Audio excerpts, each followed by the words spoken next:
Are you tired of feeling lost in the mix during worship? And would you like to transform your rhythm guitar playing from barely keeping up to being bold and dynamic, specifically in your rhythm guitar playing? But in the next few minutes, I'm going to be revealing 10 game-changing tips that will transform your rhythm guitar skills. So whether you are a beginner struggling to keep time or an intermediate guitarist looking to add some more punch to your playing, these techniques will definitely take your worship guitar skills to the next level. All right, so let's go ahead. Let's get your rhythm chops dialed in so you can really hold it down for your worship team, because we're about to dig in to some of my favorite techniques that will make your rhythm guitar playing rock solid.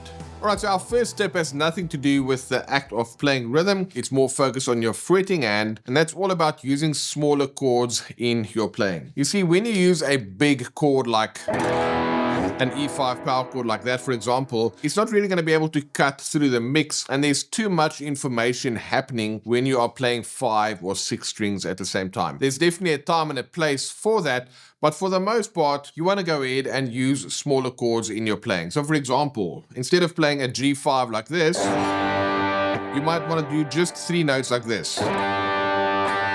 See, that's the 3rd fret on the 1st and 2nd string and the 5th fret on the 4th string. And then you can take that G up to the C. What I'm going to do for you right now is I'll play a rhythm for you making use of these smaller chords, and I'll basically compare and contrast that with the fuller chords. Just listen to what the smaller chords sound like and how they kind of give you a more controlled sound that cuts through the mix in a better way. So first we're going to play the big chords, and then the second time I'm going to do the smaller chords. Let's go ahead and check that out right now.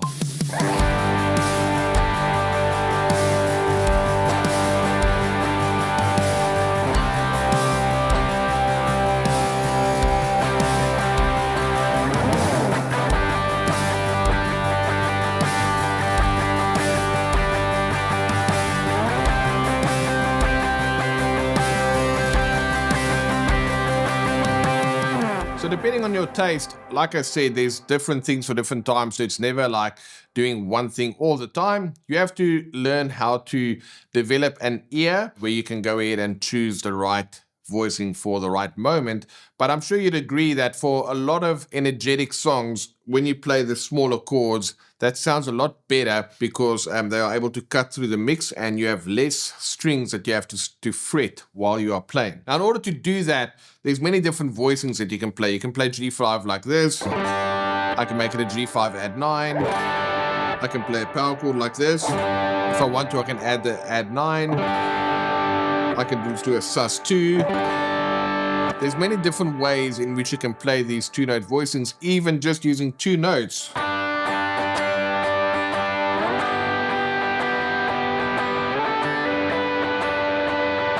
You can do a lot of damage with just 2 notes, and always think back to David when he had the sling shot in a couple of rocks. He used that to take down Goliath instead of King Saul's big armor. So that's the same kind of approach you want to use here.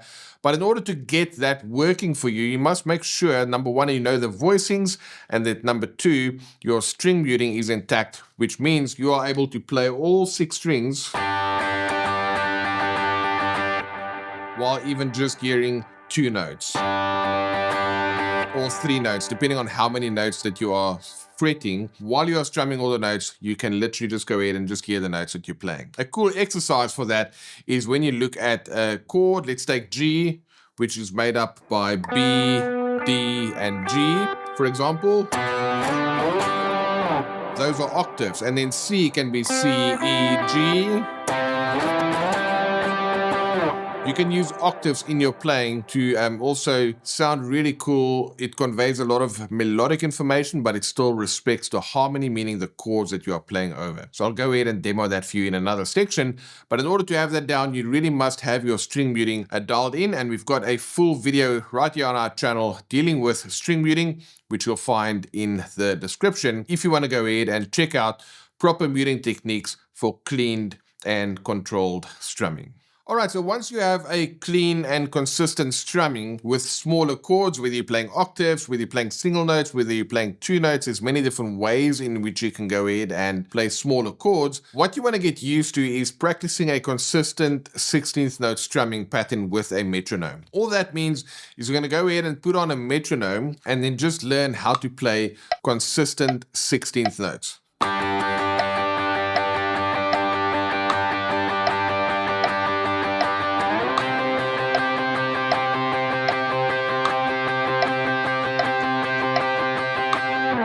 Alright, so as you can see, I've got the metronome going there. That was at 78 beats per minute, 78 beats a minute. And then I'm just playing consistent 16th notes, which means 1 E and a 2 E and a 3 E and a 4 E and a 1 E and a 2 E and a 3 E and a 4 E and a. And what you want to do there is you want to get good at building a solid rhythmic foundation using a metronome. First of all, your hand should be super relaxed. You don't want to tighten up on your forearm or your hand, because then the sound is not going to be a pleasing sound. It's going to sound forced, and you don't want that in your playing. So you want to get that kind of loose and relaxed feeling in your forearm when you are playing consistent 16th notes. And the reason you want to do that with a metronome is the metronome is going to tell you, are you in time? Because some guitarists would tend to rush, they play too fast, or others tend to fall behind when they are changing chords. So can you play a consistent 16th note rhythm with a metronome and get that to sound good? I'll play it for you one more time, and I'll demonstrate just doing that on chords, doing it on octaves, and even just doing it on 16th notes, which with single notes, so you can kind of hear how that sounds like. Check it out. Here we go.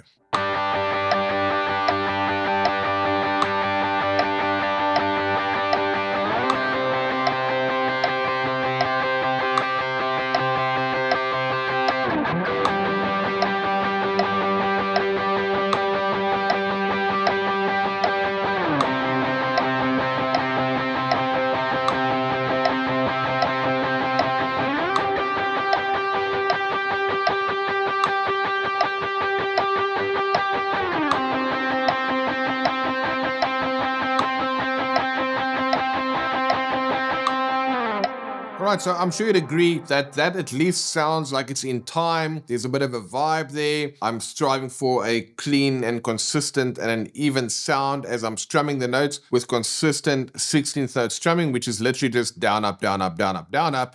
And I'm going to show you how you can go ahead and then use that to come up with different rhythms. But when you do that, you're going to get the string muting has to be intact from point number 1 with your smaller voicings. Number 2, you're going to get used to playing in a relaxed fashion with your forearm. And then number 3, you're going to be able to do that in time because you are practicing that with a metronome. And the metronome never lies. It's going to tell you when your feel is off, when you're playing too fast or too slow, or whatever the case may be. And that's going to allow you to build a solid rhythmic foundation, which you can then go ahead and use the metronome to help you to improve your timing and your feel. Because when you have a good timing and when you have good feel, you can play the simplest rhythms with the simplest chords, and it's going to sound way more musical than when you know a bunch of awesome chords and some fancy techniques and licks, but if the timing is not right, if the feel is not right, it's going to definitely fall flat. Alright, so tip number 3 is all about understanding the dynamics within your playing and the song structure. Like if you watch a movie, depending on what's going on in the movie, but normally it starts with like just kind of setting the scene, everything is fine, everyone's kind of getting along. Then there's some moment of tension, it kind of builds, and then there's some kind of a resolution at the end, and then the movie ends. So that's kind of the 3-act play if you were to look at the hero's journey. Very much of an oversimplification, what I talk about there, but a song is similar. The song sometimes starts, it just kind of, if you look at worship songs now, specifically, it's kind of sets the tone, what it's all about. It makes a case for whatever the lyrics are, the melody, all those kind of things. And then gradually it starts to build. And then you get your big choruses and your big bridges. And there's some kind of a climactic moment, during those bigger sections. And then it resolves again and the song ends. So there's an ebb and a flow within a song as it relates to the dynamics. So as a guitarist, you need to be able to adapt to those dynamics. If you always play the same thing from start to finish, then you're not going to have that musicality kind of weaved throughout the song. And in order to do that, you want to do a couple of things. You want to control your volume with the volume that you use to play. You want to control your intensity of how intense you are playing, your rhythm or whatever the case may be. And then you want to learn how to adapt that to different song sections so that your rhythm guitar playing and your guitar parts in essence can kind of breathe and grow along with the song. If you want to see that in action, go ahead and check the link in the description where I played Worthy of It All, and I kind of adapted my playing as it related to the song's structure and the dynamics throughout the song. All right, so tip number 4 is all about developing your right hand technique. Now, we've already spoken about the kind of basic technique that you need to have down as it relates to playing that consistent down-up strumming. But in order to develop your right hand techniques, what you want to then start getting into is just looking at different strumming patterns, looking at different picking techniques, which might incorporate things like hybrid picking, and also looking at things like palm muting. But what I'm going to do for you right now is I'll just go ahead and demonstrate some of these things where I'm going to play different strumming patterns. So that means I'm not playing all the time. I'm playing a specific rhythm, number 1.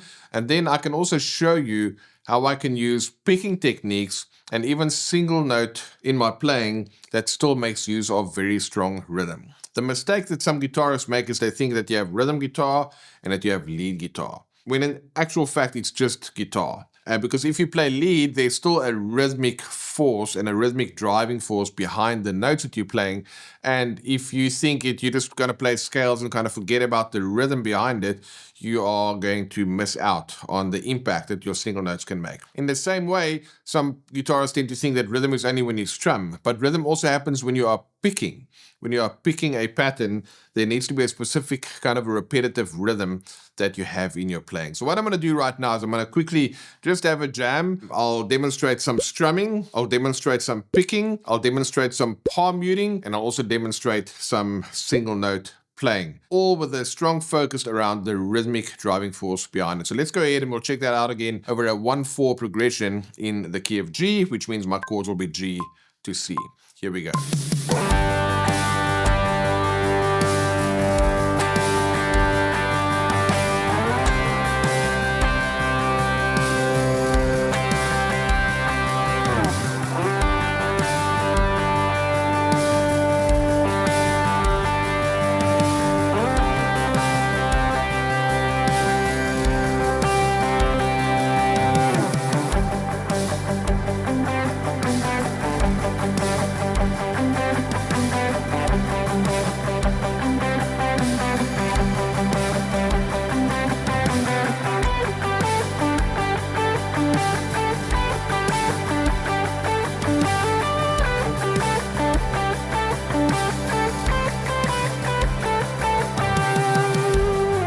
So there was a couple of things that you could see in motion there. I started off with just strumming.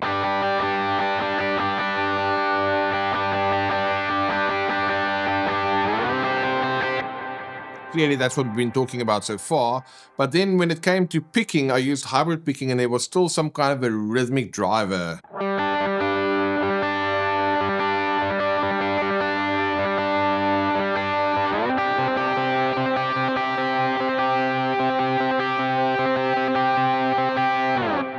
My right hand, instead of strumming, I now use picking to kind of come up with that part. And then we also had kind of a palm muted idea where I don't want my notes to kind of ring through and cut through the mix. I'm looking for something a bit more of a muffled kind of sound, a more tighter focused sound like this.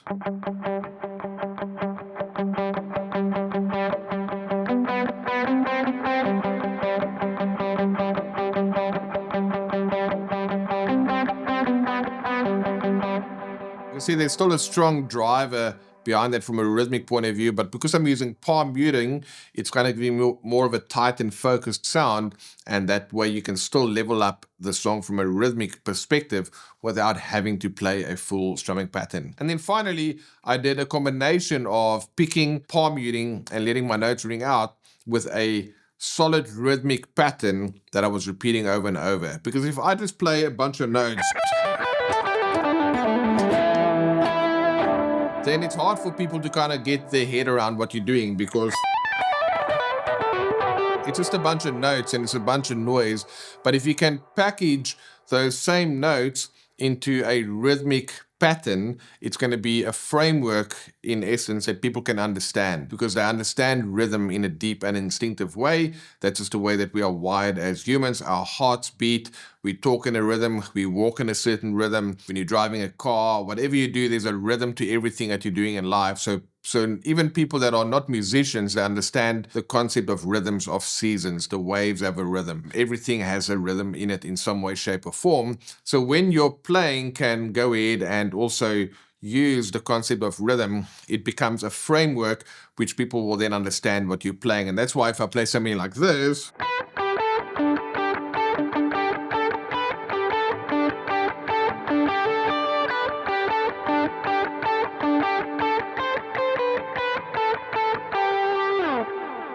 it's not just a bunch of notes, it's a rhythm that I'm playing that also has an interplay with a track that I was jamming along with that over there. And that's going to help you to give your playing more punch, because you've developed the right hand techniques, whether it's strumming, whether it's picking, whether it's hybrid picking, whether it's palm muting, and you then go ahead and package that into a nice rhythmic pattern. Think of a gift, right? If somebody gives you a gift, if they've done a little bit of extra work to put it in a nice package with nice wrapping paper and put a bow on it and write you a nice card and whatever, then it just gives so much more meaning to receiving that gift, rather than just saying, well, here's $100, go and buy yourself a gift, or here's a gift, but I didn't have time to wrap it. It's not wrapped and it's not positioned and packaged in the right way. Your musical ideas is the same, and developing the right hand techniques will help you to go ahead and package your melodic and musical ideas. All right, so tip number 5 is all about incorporating syncopation and offbeat rhythms in your playing. When you eat food, if there's no salt, if there's no spices, if it's bland, it's not really fun to eat, right? You want your food to have some kind of a taste and a flavor and a texture to it. And we do the same with music. Now, the 3 things that we have to play with is rhythm, harmony, and melody.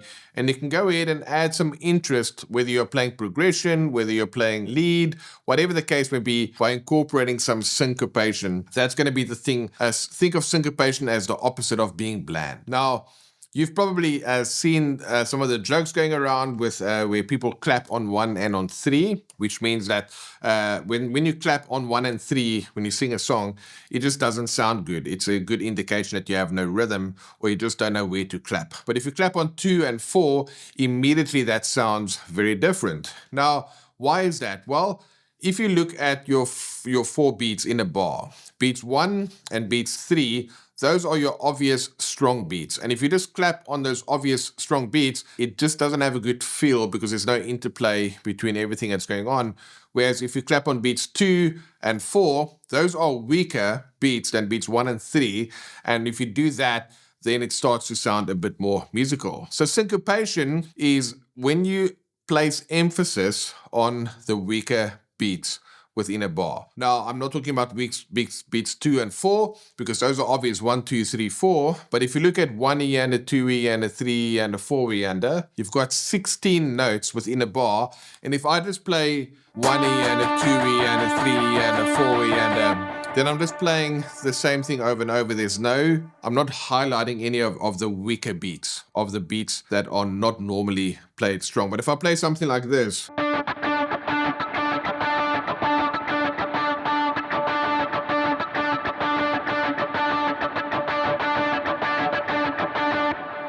see, I have a lot of consecutive upstrokes in my playing, and even something like this.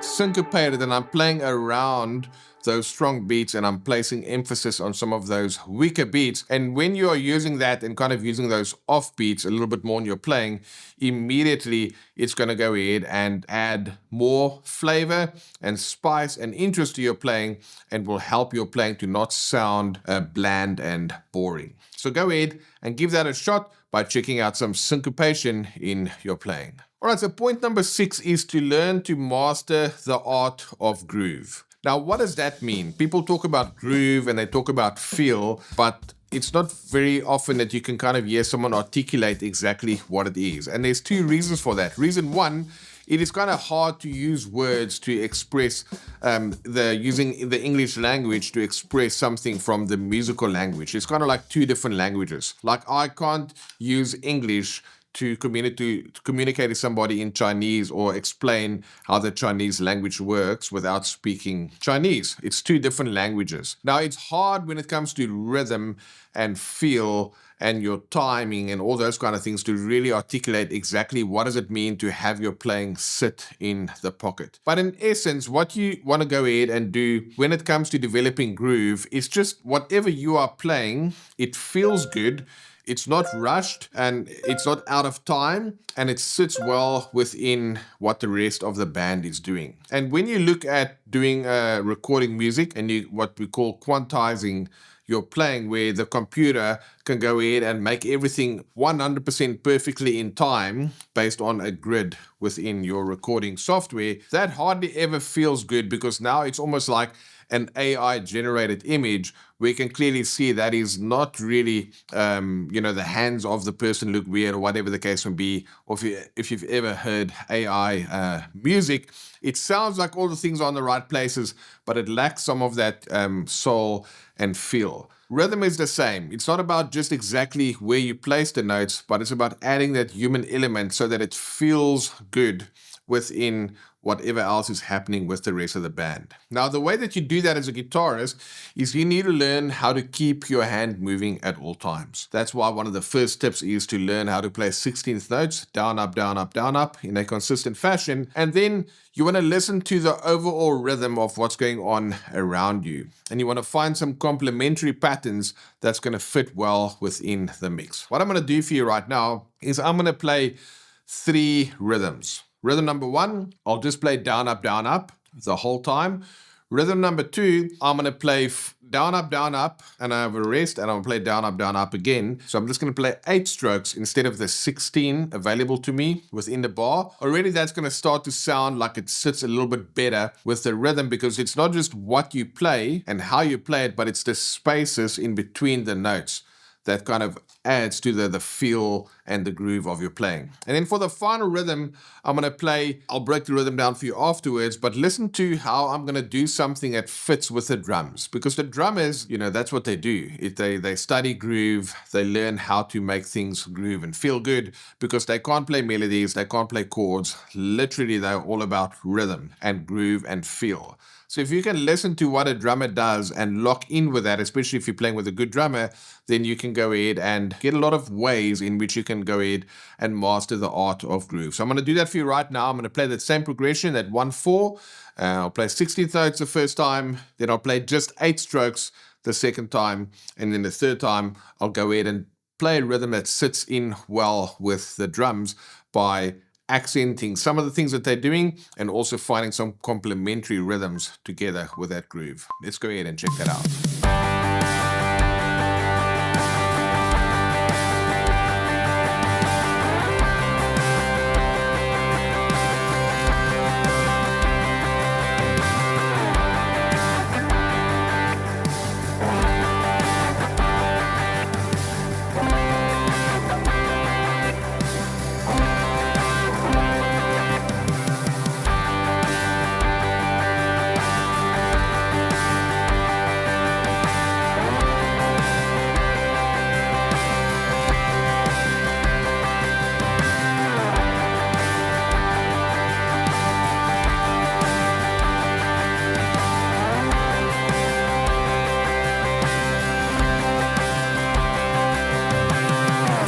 Alright, so there you saw 3 different approaches. The first one, I just wanted to get my hand moving in time. I played all the 16th notes, tried to make it sit with the drums. The second time, I played 1 and a 2 and a 3 4 and a 1 and a 2 and a 3 and a 4 and a. And in those gaps, the drums did they had a different phrase, like a 4 is one thing that they played, or they played the hi-hat on the, or not the hi-hat, the snare on the of beat 1. But the interplay with those two things, feel free to rewind the video a little bit. When I played the taka-tap-up, those kind of 16th note pattern, I give space for the drum to kind of focus on that area in those spaces where I didn't play. So sometimes what you're not playing is even more important than what you are playing. That's one of the things that comes to groove as well. And then the final time I played a rhythm, it was basically down, up, down, up, up, down, up, down, up, up, down, up, down, up, down, up, up, down, up, down, up, down. So that up, down is where the drums played a fill, which is that a 4. So they had a kind of an accented section for that a 4.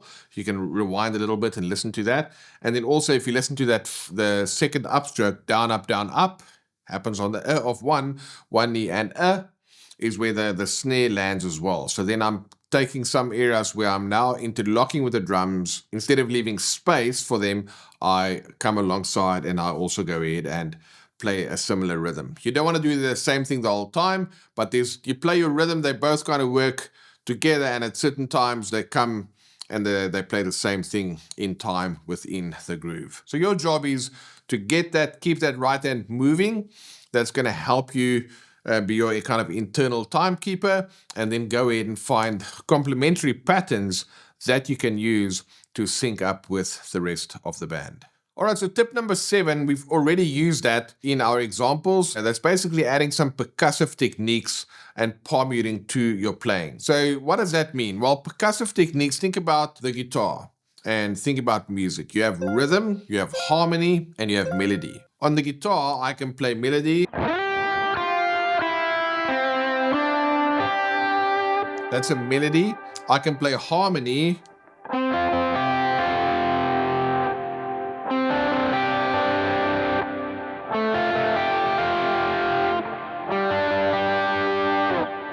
Harmony is when I play chords. So I can play single notes, melody. I can play chord notes together to make chords, harmony, and I can put chords together to make progressions, which is also harmony. And then I also have rhythm, pure rhythms without any pitch.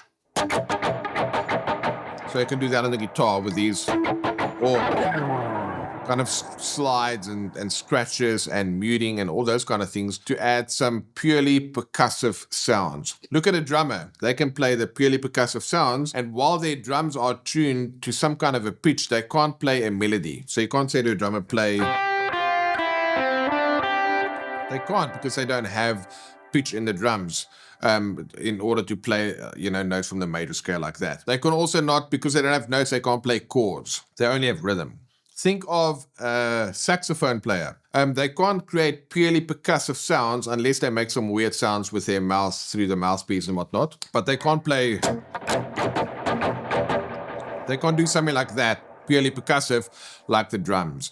They can not play multiple notes together at the same time unless they are in a horn section where there's multiple horn instruments. If you are just one sax player, you can only play one note at a time. And so that means that they really only focus on melody. So a sax is kind of like a melody-only instrument. Drums is like a rhythm-only instrument. And then if you look at instruments like the piano, they can play melody and they can play chords, but they can't play purely percussive sounds, because as soon as they hit the note, technically it's a percussion instrument because the hammer hits the strings inside an actual piano, but they can't just do ka-taka-taka like a purely percussive sound. It's going to have some kind of melody or pitch to it when they play. Now look at the guitar. It can do rhythm only, percussive stuff. If you have an acoustic guitar, you can kind of, hit the body. You can get some purely percussive sounds like a drum. On the electric, you can mute the strings and strike the strings. You can slide and scratches and all those kind of things. Rhythm only, percussive. You can do chords and you can do melodies. So for guitar, you can do all three of those things. So when I play that down, up, down, up, down, up, down, up rhythm,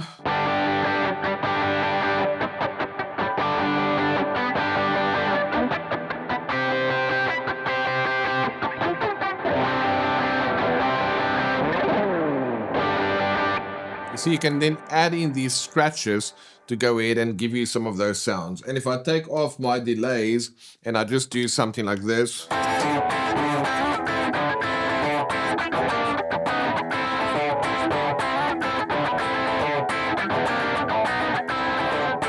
or this, It's very much things that come from the style of funk guitar, which has obviously made its way into modern music as well. So those scratches work super well in your playing to add a different rhythmic texture, because now you are mixing purely percussive sounds together with your chords, together with your melody. Slides like that as well adds a bit of the right word to use there is probably a bit of drama to your playing, because it just it's a different sound that sets up whatever else is coming after that for a bit more impact. And then obviously palm muting. It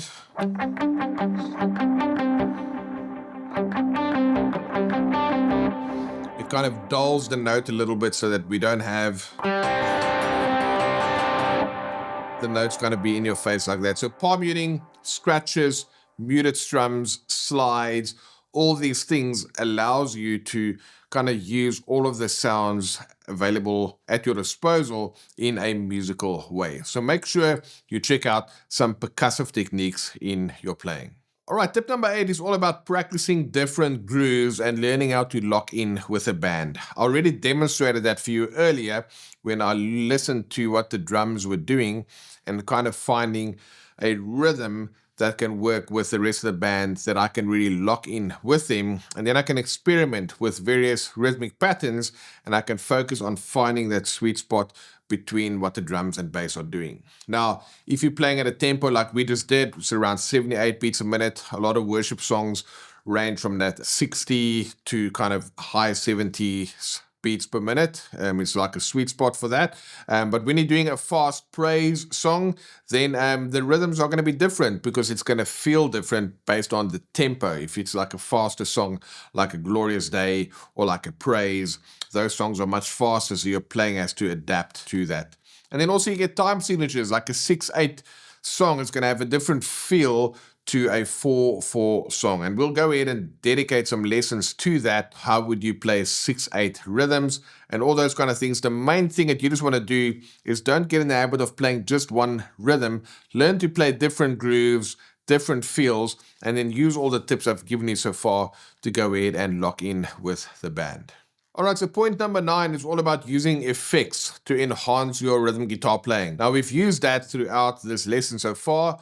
You probably heard my delays.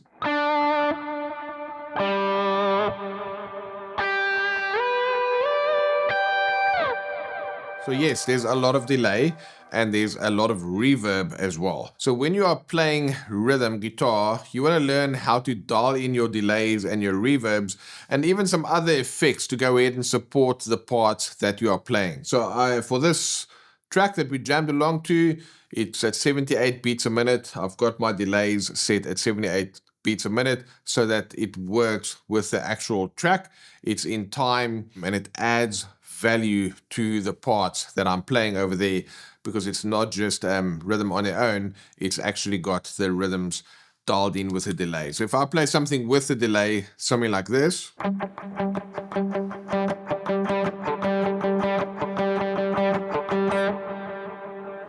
it sounds like that, and then without any delay or reverb, it's going to sound like this.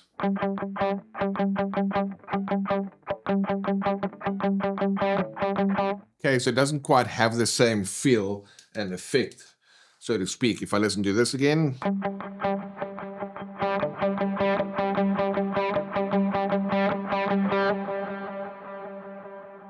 you can see that it makes a big difference in your playing. And it's not just for your rhythm guitar lines as well, it's also for lead lines. For example,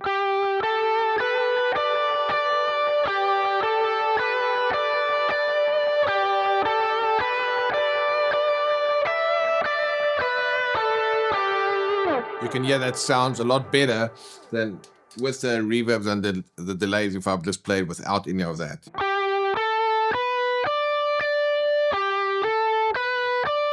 It's kind of empty like that. So you want to make sure that you dial that in to your playing. Let's go ahead. I'll play the track again. I'm going to go ahead and play that same melody as well as some other rhythm guitar stuff. And then you can just see and hear what it sounds like when I reach out over here and turn off all the effects.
Right, so as you can see, adding in those reverbs and delays and having it dialed in with the tempo that I'm playing, it makes a big difference. So if you have a pedal that you can also tap in your tempos, that helps a lot, and get your delays to kind of form part of your playing when you dial them in the right way. All right, so let's look at tip number 10, which is all about developing your rhythmic versatility. And what that basically means is you want to get good at practicing transitioning between different grooves and intensities within songs. You can see that in use when I played Worthy of It All, which will link for you in the description. I used like different rhythms throughout the song in order to be more versatile. Sometimes I just picked something like this.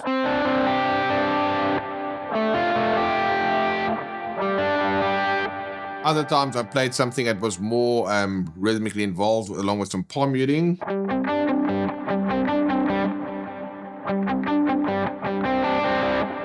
then other times I played a full rhythm.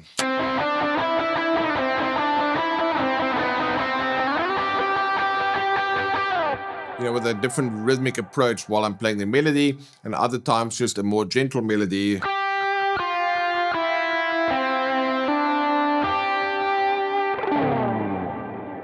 Can go ahead and see how I use that for that song. So it's very important that you feel like you have the maneuverability and the comfort and confidence in order to go ahead and change between these different styles of playing, different techniques, different rhythms, leaving space, adding more notes, whatever the case may be, so that your playing can serve the song, and that will really help you to level up your worship guitar skills. All right, guys, so there you go.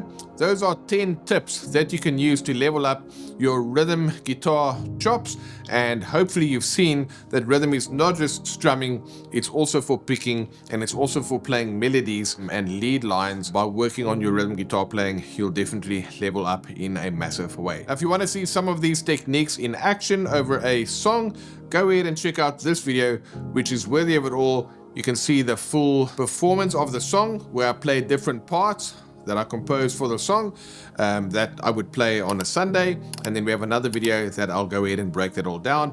But go ahead, check out this video, and I'll see you in the next one.